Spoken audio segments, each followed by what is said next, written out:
Hello everyone, this is Kuhoo from the K Junction. I blog and publish YouTube videos about parenting, early learning, Montessori, music and healing. Today I'm here to share with you some of the Montessori inspired shelf items that I have set up for my 2-year-old son.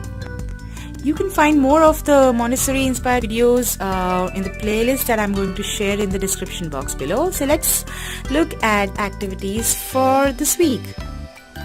This is a traditional Montessori material, knob cylinders, and it has cylinders of varying heights but the same diameter. So it is a self-correcting material.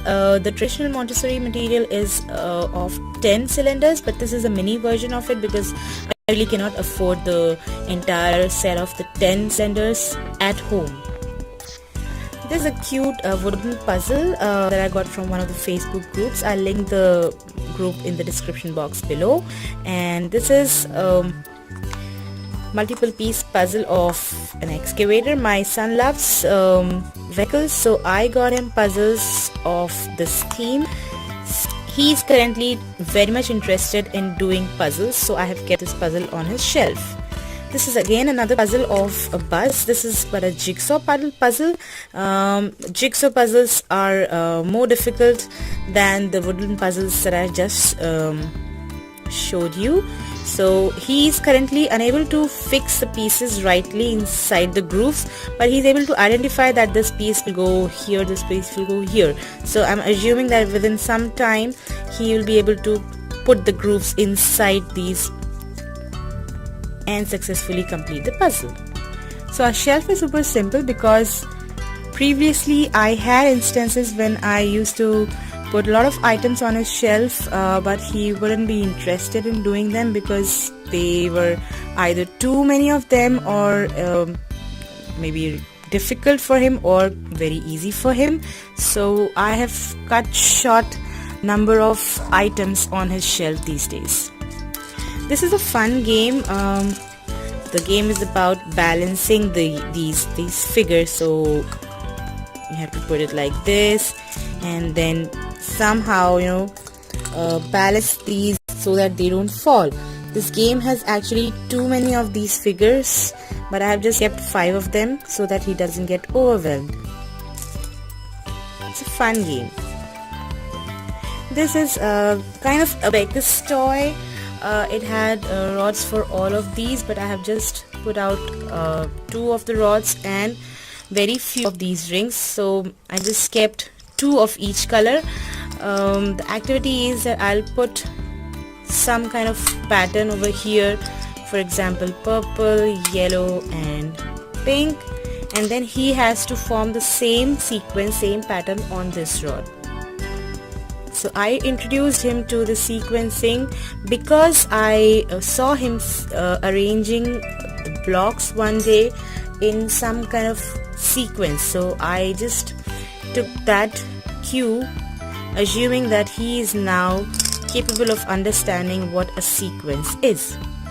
This is a fun open-ended play. This is kinetic sand, and these are some cookie cutters that I had in my kitchen, and these are some of his tools from a pretend play set. So I had introduced kinetic sand to him a few months back, but he didn't enjoy that time. He was like, he didn't want to touch it or feel it. It was messy for him, but now he's enjoying the kinetic sand.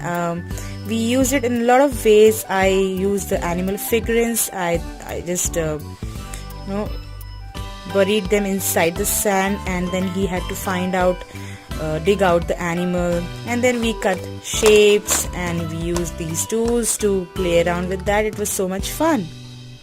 So even if your child is not interested in certain material at some point of time, you just keep that away and reintroduce that after a couple of weeks or months or whatever, and your child might show the interest again.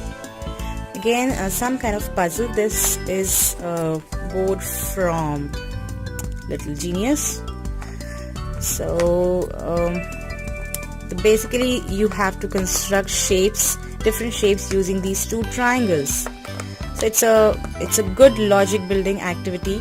Right now I just put one triangle in one shape and then ask my son to arrange another triangle to form this particular shape, and afterwards I can just give him these and he can put both the triangles and form the shapes. It's a great activity to build the visual and spatial intelligence. Then again, some open-ended play. These are blocks. It has alphabets, uppercase, lowercase, and shapes and colors written and numbers written on all the sides. So he just plays with these blocks just as he would play with any kind of building blocks. So, and we are not really focusing on learning alphabets right now. Then I have this box full of mega blocks, and he absolutely loves these blocks. He would just sit engrossed, build whatever he comes to his mind, and then tells me, Mama, I have made this, Mama, I have made that.